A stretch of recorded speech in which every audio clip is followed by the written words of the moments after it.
CTS 두란노 성경교실 가족 여러분 안녕하십니까? 저는 청주 순복음교회를 섬기고 있는 이동규 목사입니다.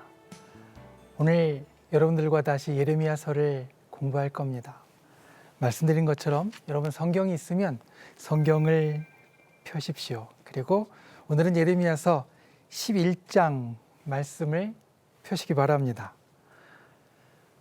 지난 시간에 예레미야서 7장의 선포에 대하여서 여러분들과 함께 나누었습니다. 성전 앞에서 예레미야 선지자가 선포한 그것을 이야기하면서 참 교회와 참 성전은 하나님을 소유하는 곳이 아니라 하나님께 소유되어지는 것이다. 우리가 삶에 하나님의 축복을 가져오는 것은 우리가 하나님을 소유함으로써 이루어지는 것이 아니라 우리가 하나님께 소유됨으로써 이루어지는 일이다. 왜냐하면 하나님의 임재와 하나님의 축복은 하나님의 은혜로서 이루어지는 일이지 우리가 억지로 끌어내는 일이 아니기 때문입니다. 저 여러분이 진정 그와 같은 하루하루를 살아갈 수 있길 원합니다. 우리의 삶에서 날마다 하나님께 소유되어짐으로 내가 있는 모든 곳이 하나님이 임재하시는 곳, 나의 교회가 하나님이 즐겨 임재하시고 소유하시는 귀한 곳이 되실 수 있기를 주님의 이름으로 부탁을 드립니다. 이제 예레미야서 11장부터 20장까지 있는 본문을 우리가 보려고 합니다. 그 본문 중에는 오늘 우리가 주로 살필 11장 18절에서 23절 말씀, 여기에서부터 시작해서 곳곳에 짧은 단락으로 등장하는 예레미야 자신의 이야기가 있습니다. 이것을 예레미야서 안에서 예레미야의 고백록이라고 부릅니다. 예레미야가 경험하는 심각한 고난의 상황 가운데 그가 가졌던 탄식, 그리고 고백, 탄원을 담아놓은 말씀입니다. 그리고 이 속에는 예언자 예레미야가 가졌던 깊은 마음속의 고뇌를 볼 수 있습니다. 오늘 말씀을 나누는 이 상황, 예레미야의 고백록의 상황은 소위 우겨쌈을 당하는 상황입니다. 우겨쌈이라는 이 성경에 나오는 말은 이제 널리 알려져서 교회 바깥에서도 쓰는 말이 되었습니다. 이 우겨쌈은 우리 모두가 경험하는 삶의 큰 어려움과 고난을 말합니다. 한 사람도 예외는 없습니다. 모든 사람이 자기 자신만의 큰 어려움들을 가지고 있습니다. 그런데 여러분, 이 우겨쌈의 순간, 정말 크나큰 고난의 순간은 우리가 하나님과 마주하는 순간이고 하나님을 마주하는 기회입니다. 예레미야 11장부터의 본문을 통해서 예레미야가 보여주는 인생의 많은 괴로움 속에서 하나님과 마주하는 예레미야의 모습을 우리가 보고 우리가 이 땅 가운데 살아갈 때 큰 고통과 질고 속에서 어떻게 하나님을 마주할 것인지 우리의 나아갈 길을 다시 한번 생각하는 분들이 되시기를 주님의 이름으로 부탁을 드립니다.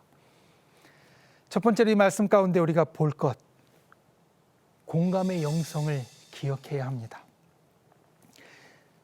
예레미야서 7장부터 오늘의 본문이 있는 11장까지의 말씀, 그 중간의 말씀은 하나님의 경고에도 불구하고 계속 되어지고 있는 백성들의 죄악과 그에 따른 하나님의 분명한 심판의 말씀이 선포되고 있습니다. 그리고 이 분명한 심판의 선포의 말씀, 거기에 예레미야의 탄식과 슬픔이 따라갑니다. 이스라엘 백성에게 임할 심판은 아주 심각했습니다. 예레미야서 8장 3절에 나오는 말씀을 보면 각처에 남아있는 자들이 사는 것보다 죽는 것을 원하리라 라고 보고하는데 하나님의 백성들이 저지른 죄악에 따라서 하나님의 심판이 임하는데 그것이 얼마나 가혹할지 그 고통의 크기를 가늠할 수 있게 만듭니다. 그 고통을 당하는 자들이 살아있는 것보다 죽는 것이 더 좋다. 내가 차라리 죽는 것이 더 낫겠다라고 바랄 정도로 아주 심대하다라는 말입니다. 그리고 이 백성들의 고통, 사는 것보다 죽는 것을 더 바라는 백성들의 고통은 예언자의 고통이 됩니다. 예레미야의 고통이 됩니다. 여러분, 예레미야서 9장 1절 말씀을 우리가 함께 보기 원합니다. 예레미야서 9장 1절 말씀은 예레미야서 안에서 아주 중요한 의미가 있는 말씀입니다. 예레미야서 9장 1절 말씀을 다 펴신 줄 알고 제가 봉독하겠습니다. 어찌하면 내 머리는 물이 되고 내 눈은 눈물 근원이 될꼬 죽임을 당한 딸 내 백성을 위하여 주야로 울리로다. 이름의 탄식입니다. 근데 여기서 아주 유명한 말이 등장합니다. 우리는 예레미야를 일컬어서 눈물의 예언자라고 부릅니다. 그가 왜 눈물의 예언자라고 불리는지 그 이유가 여기에서 전해집니다. 어찌하면 내 머리는 물이 되고 내 눈은 눈물 근원이 될꼬 내 백성을 위하여 내가 주야로 밤낮으로 울리로다. 백성들에게 임할 미래의 일, 나라가 전쟁에 휩싸이고 멸망하여 백성들이 포로로 끌려가는 그 사건들에 예레미야는 눈물을 흘립니다. 왜냐하면 예레미야는 거기에 구경꾼이 아니라 그 모든 상황을 동감하고 괴로워했기 때문입니다. 이것이 공감의 영성입니다. 사실 예레미야는 구경꾼이 될 수 있었습니다. 예레미야는 하나님의 말씀을 전하는 자로 섰고 이 심판에서 조금은 자유로웠습니다. 유다와 예루살렘이 멸망한 후에 바벨론이 이것을 다 점령하고 그곳에 있는 지도자들을 포로로 끌고 갔습니다. 예레미야도 포로로 끌려갈 사람이었습니다. 그런데 바벨론은 예레미야에게 선택의 여지를 줍니다. 내가 포로로 끌려가든지 아니면 남아있든지 스스로 선택할 수 있게 만듭니다. 예레미야는 남았습니다. 이 상황들을 볼 때 예레미야 자신은 이 멸망의 심각한 고통으로부터 조금은 자유로웠다라고 말할 수 있습니다. 백성들의 고통을 그냥 구경할 수도 있었습니다. 그런데 예레미야는 구경꾼으로서 거기에 서 있는 것이 아니라 그들의 그 모든 고통을 자기의 친구와 동족과 그리고 동료들의 고통을 친히 공감하며 함께 눈물을 흘리는 그와 같은 깊은 영성을 보여준다는 말입니다. 사실 이 공감의 영성은 하나님으로부터 시작되는 것이었습니다. 예레미야서 11장 18절에서 23절, 오늘 우리가 주로 볼 말씀입니다. 예레미야서의 고백록의 첫 번째 부분입니다. 11장 18절에서 23절의 말씀. 이 본문을 보면 18절과 19절에는 예레미야의 불평이 나옵니다. 하나님께서 나의 힘든 것을 알게 하셨고 자기 자신은 도살당하러 가는 순한 어린 양과 같이 이제는 죽게 되었다라고 하나님 앞에 호소합니다. 그리고 나서 20절에는 하나님 앞에 청원합니다. 사람의 마음을 감찰하시는 만군의 여호와여, 하나님을 부르고 나의 원통함에 주의 보복을 보기 원한다라고 청원합니다. 기도합니다. 그리고 마지막 22절과 23절 말씀을 여러분들이 보면 거기에는 하나님의 응답이 나옵니다. 마지막에 보라, 내가 그들을 벌하리니 곧 그들을 벌할 해이니라. 예언자인 하나님의 사람이 당하는 심각한 상황, 오늘 말씀의 배경입니다. 예레미야는 죽음의 위협을 당했습니다. 그것도 자기의 고향인 아나돗 사람들에 의하여서 죽음의 위협을 당하였습니다. 오늘날 큰 도시에 사는 사람들은 그 도시에 대해서 특별한 감정이 좀 상대적으로 적을 수도 있습니다.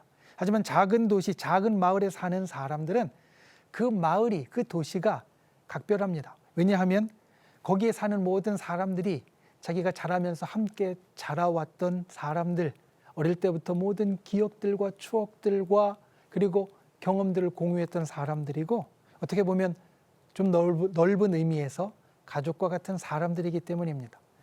아나돗은 작은 마을입니다.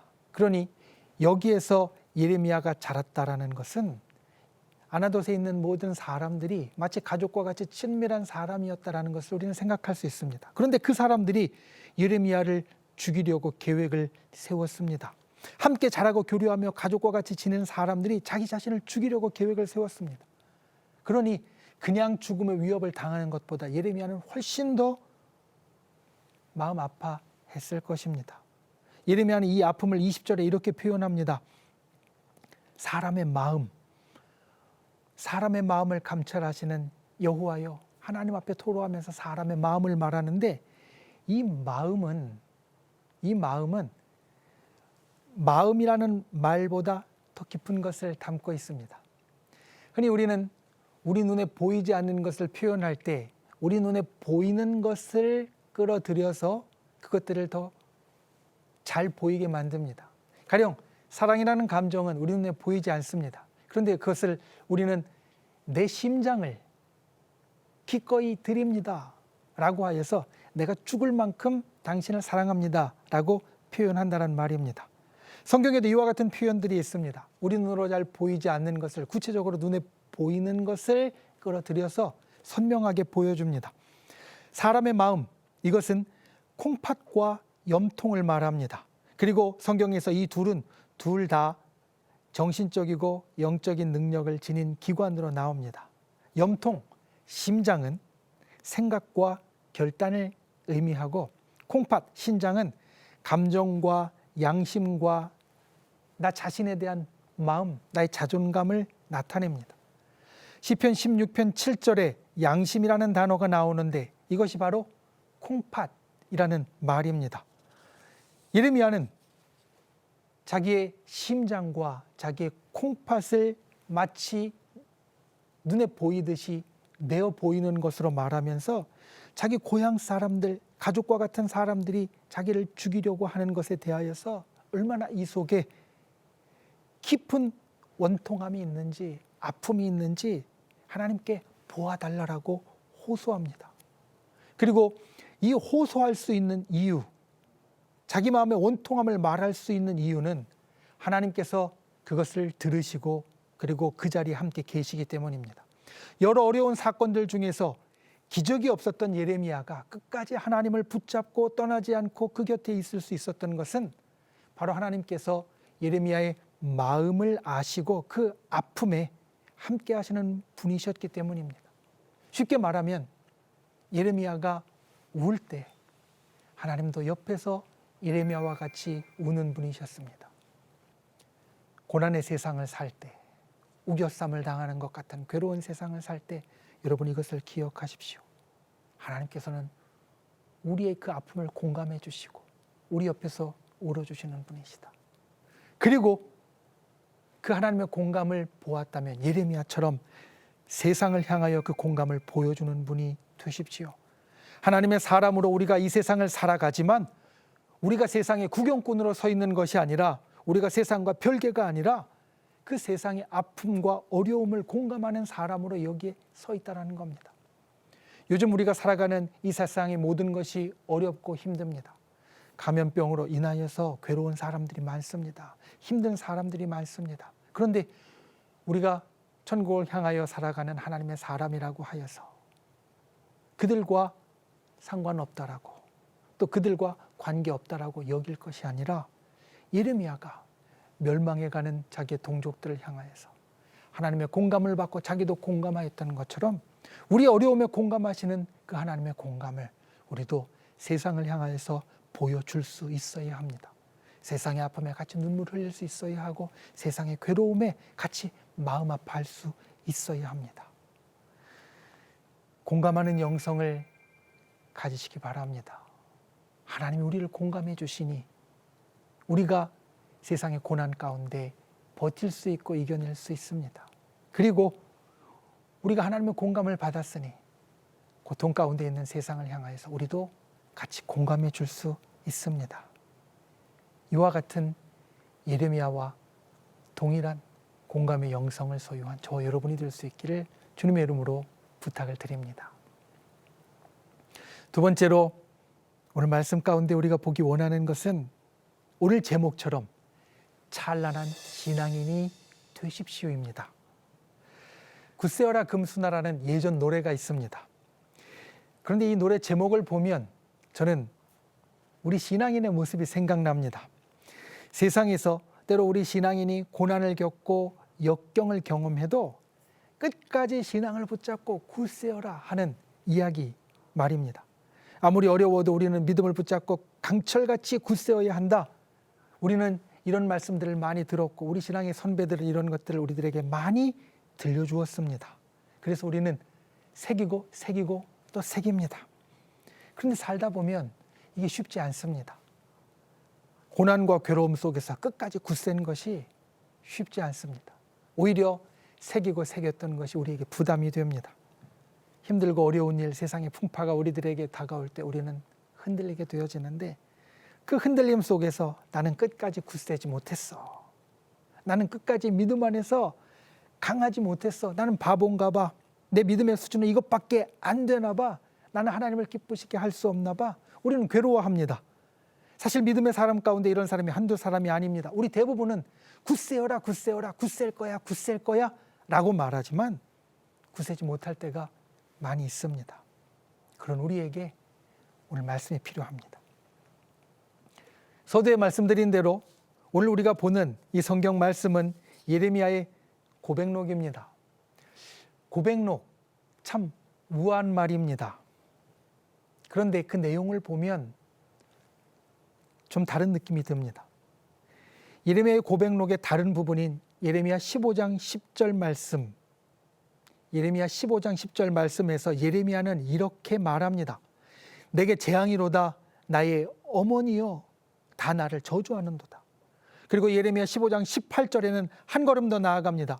나의 고통이 계속하며 상처가 중하여 낫지 아니함은 어찌 됨이니이까 주께서는 내게 대하여 물이 말라서 속이는 시내 같으시리이까. 15장 10절 첫 번째 이야기는 예언자가 예레미야가 자기 삶에 대해서 탄식하는 내용이고 자기를 낳은 어머니까지 언급하며 삶을 부정하는 이야기입니다. 조금 쉽게 풀면 이와 같은 말입니다. 내 인생은 저주받은 인생이야. 하나님께서 주신 인생을 부정합니다. 그리고 두 번째는 한 걸음 더 나아갑니다. 자신의 고난과 고통으로 인해 하나님을 속이는 분 아니냐고 탄식과 분노를 하나님을 향하여서 쏟아넣습니다. 물이 말라서 속이는 시내, 이스라엘의 흔한 천입니다. 와디라고 부르는 간헐천입니다. 우리나라의 시내는 사시사철 물이 흐릅니다. 그런데 이스라엘의 시내는 그렇지 못합니다. 큰 강은 사시사철 물이 흐르지만 간헐천, 작은 천들은 우기에는 물이 흐르는 시내 같지만 건기에는 물이 바싹 말라서 이것이 언제 천이었나 싶습니다. 우기에는 물이 흘러서 의지할 수 있을 것 같지만 건기에는 물이 없어져서 의지할 수 없는 것이 되어집니다. 하나님을 불러서 예레미야는 이렇게 말합니다. 하나님, 내 삶이 괜찮을 때에는 물이 있는 분 같이 보였는데 내 삶이 괴로우니까 물이 없는 것 같네요. 하나님 정말 나쁩니다. 하나님 저한테 사기치셨습니까? 이게 두 번째 말의 내용입니다. 어떻습니까? 고백록이라는 우아한 말로 포장되었지만 믿음이 조금이라도 있는 사람이면 저건 좀 심하네 라고 생각할 만한 말들을 예레미야는 쏟아넣습니다. 굳세어라라는 말과 어울리지 않습니다. 하나님께서 직접 불러주셔서 하나님의 음성을 듣고 또 하나님의 놀라운 환상과 또 기적까지 본 예언자의 말이라고는 생각되지 않습니다. 물론 예레미야의 상황이 이해가 되지 않는 것은 아닙니다. 왜냐하면 예레미야가 죽음의 위기에 처한 이유는 그가 여호와의 이름으로 예언하였기 때문입니다. 그가 하나님의 일을 하였기 때문에 고난을 당했고 그래서 이와 같은 탄식을 할 만도 합니다. 그런데 이 예레미야의 고난은 우리의 삶을, 우리의 고난을 새롭게 보게 만듭니다. 우리는 흔히 하나님의 말씀을 잘 듣지 않아서 하나님 뜻을 잘 따르지 않아서 고난을 당한다라고 생각합니다. 물론 맞습니다. 예레미야서의 백성들이 당하는 고난이 그러한 고난입니다. 그들은 하나님의 말씀을 듣지 않고 죄악을 행하였기 때문에 고난을 당합니다. 그런데 예레미야의 고난은 다릅니다. 그는 온전히 하나님을 신뢰했고 하나님의 말씀을 따랐고 하나님의 뜻에 순종했는데 고난을 당합니다. 우리의 고난도 그와 같습니다. 하나님의 말씀을 듣지 않아서 그때에 우리에게 당하는 고난뿐만 아니라 우리가 하나님의 말씀을 듣고 따르고 순종할 때에도 우리들에게 고난이 있다라는 말입니다. 예레미야가 하나님의 말씀대로 하다가 죽게 되었으니 어쩌면 불경스럽게 하는 이 말이 이해가 되기도 합니다. 그래도 여전히 불편합니다. 그런데 이 불경스러운 것 같은 말, 이 말을 신학자들은 구약에서 찬란히 빛나는 장면이라고 말합니다. 이 말들은 인간의 실존을 가감없이 드러내고 오히려 그 속에서 하나님을 향한 신뢰와 경외를 반영한다라고 해석합니다. 우리의 삶에 닥치는 고난이 때로는 하나님의 말씀을 거역해서 때로는 하나님을 순종해서 나타나고, 고난이라는 인간의 실존적인 상황, 우리의 현실 상황, 고난과 함께 살아가는 우리의 삶에서 이와 같이 때로는 불경스러울 정도로 토로하는 말이 오히려 솔직하고 그 속에서 주를 향한 깊은 신뢰가 나타난다라는 말입니다. 예레미야 11장 19절에 도살장에 끌려가는 어린 양 같다라고 말하고 죽겠다고 말하고 예레미야는 하나님께 복수를 요청합니다. 그런데 자세히 보면 예레미야의 보복 요청 기도는 자기 개인의 억울함을 풀어달라는 것이 아닙니다. 하나님의 공의를 이루는 기도입니다. 11장 20절에 나오는 말 가운데 원통함은 원어로 소송을 말하는 법률 용어입니다. 보복이라는 말은 공의로운 조치를 뜻하는 법률 용어입니다. 예레미야는 자신의 고난 가운데, 죽음의 위협 가운데 하나님, 내 원통함을 이렇게 풀어주세요 라고 이야기하는 것을 자기의 사사로운 복수로서 말하지 않고 하나님께 소송을 제기하고 재판장이신 하나님께 맡기며 공의로운 조치를 취해달라고 말한다는 겁니다. 동화 속에서 나타나는 이상적인 신앙인의 모습은 아니지만 실제 삶에 나타나는 현실적인 신앙인의 모습, 그래서 오히려 더욱더 빛나는 모습을 예레미야는 이 가운데 보여줍니다. 모든 어려움 속에서 예레미야는 하나님의 공의로운 조치와 하나님의 복수를 요청합니다. 그리고 이것을 놓고 끊임없이 기도하는 사람이 되었습니다. 예레미야 11장 14절에 너는 이 백성을 위하여 기도하지 말라라는 하나님의 금지 명령에도 불구하고 예레미야는 계속해서 하나님 앞에 기도하는 자가 되었던 것, 그것은 그가 바로 모든 것을 하나님께 맡기는, 고난과 어려움 속에서도 인간의 실존적인 삶 가운데에서도 찬란하게 빛나는 신앙인의 모습을 가지고 있었기 때문입니다. 우리가 이와 같이 빛나는 인생이 되길 원합니다. 고난과 괴로움 속에서 실제 삶을 통하여 주님을 경외하고 신뢰하는 사람, 기도하지 말라 해도 기도하는 사람, 그래서 정말 교과서적으로 빛나는 것이 아니라 실전의 삶에서 빛나는 저와 여러분이 되실 수 있기를 주님의 이름으로 부탁을 드립니다. 오늘 말씀을 마무리하려고 합니다. 불경스러운 것 같은 예레미야의 고백, 우리가 함께 살폈습니다. 이 고백이 성경 가운데 있는 이유, 그것은 이것이 예언자의 처절한 기도와 부르짖음이지만 오늘날 우리에게 주시는 하나님의 말씀이 되어지기 때문이고, 오늘날 고난의 인생을 살아가는 우리를 향한 하나님의 마음을 보여주기 때문입니다. 하나님은 우겨쌈을 당하는 것 같은 고난의 인생을 살아가는 우리들에게 이렇게 말씀하십니다. 내가 너와 같이 눈물 흘리고 내 마음을 안다. 그러니 끝까지 나를 신뢰하고 살아가는 인생이 되어라. 이 하나님의 말씀대로 찬란히 빛나는 신앙의 인생을 살아가는 저와 여러분이 되시기를 주님의 이름으로 소망합니다.